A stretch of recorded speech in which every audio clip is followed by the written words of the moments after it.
ভারতে কলকাতায় পাওয়া মরদেহের খণ্ডিত অংশগুলো বাংলাদেশের সাবেক এমপি আনোয়ারুল আজিম আনারেরই। পশ্চিমবঙ্গ সিআইডি নিশ্চিত করেছে মরদেহের খণ্ডাংশের সাথে তার মেয়ের ডিএনএ মিলেছে। পুলিশের অপরাধ তদন্ত বিভাগের এক সিনিয়র কর্মকর্তা জানান, ভারতের সেন্ট্রাল ফরেন্সিক ল্যাবে বাবা আনার এবং মেয়ে ডরিনের ডিএনএ নমুনা পাঠানো হয়েছিল। সেই নমুনাগুলোর ডিএনএতে মিল পাওয়া গেছে। সিআইডি জানান, খাল ও ফ্ল্যাটের পাশ থেকে উদ্ধার করা মরদেহের খণ্ডিত অংশগুলো বাংলাদেশের সাবেক এমপি আনারেরই।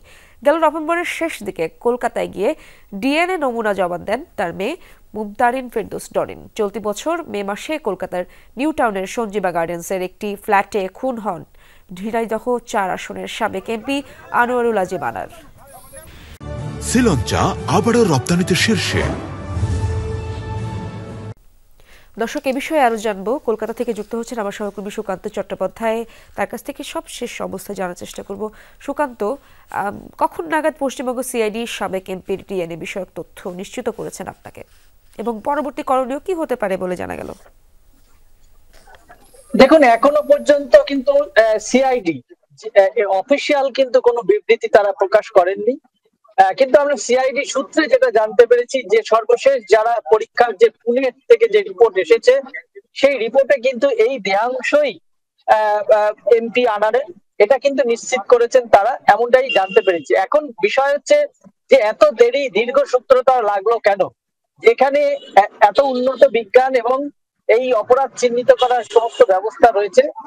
তার উত্তরে কিন্তু আমরা যেটা সিআইডি সূত্রে জানতে পেরেছি যে মে মাসে এই ঘটনা হওয়ার পর 2 অপরাধীকে গ্রেফতার করার পর এই দেহাংশ উদ্ধার হয় এবং তাদের স্বীকারোক্তি মারফত যা উদ্ধার হয় 1200 পাতার চার্জশিটও কিন্তু আদালতে ইতিমধ্যে সিআইডি জমা দিয়েছে। কিন্তু অর্থাৎ এমপি আনারের যিনি কন্যা, তিনি ডরিনা, তিনি এখানে আসার যে বিলম্ব হয় কিন্তু এই মামলার এবং এই যে ডিএনএ পরীক্ষার কিন্তু এত দীর্ঘ সূত্রতা হয়।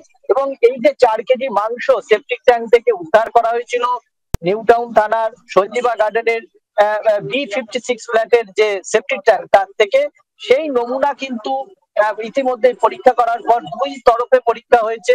প্রথমে একটি কলকাতায়, দ্বিতীয়টি পুনে।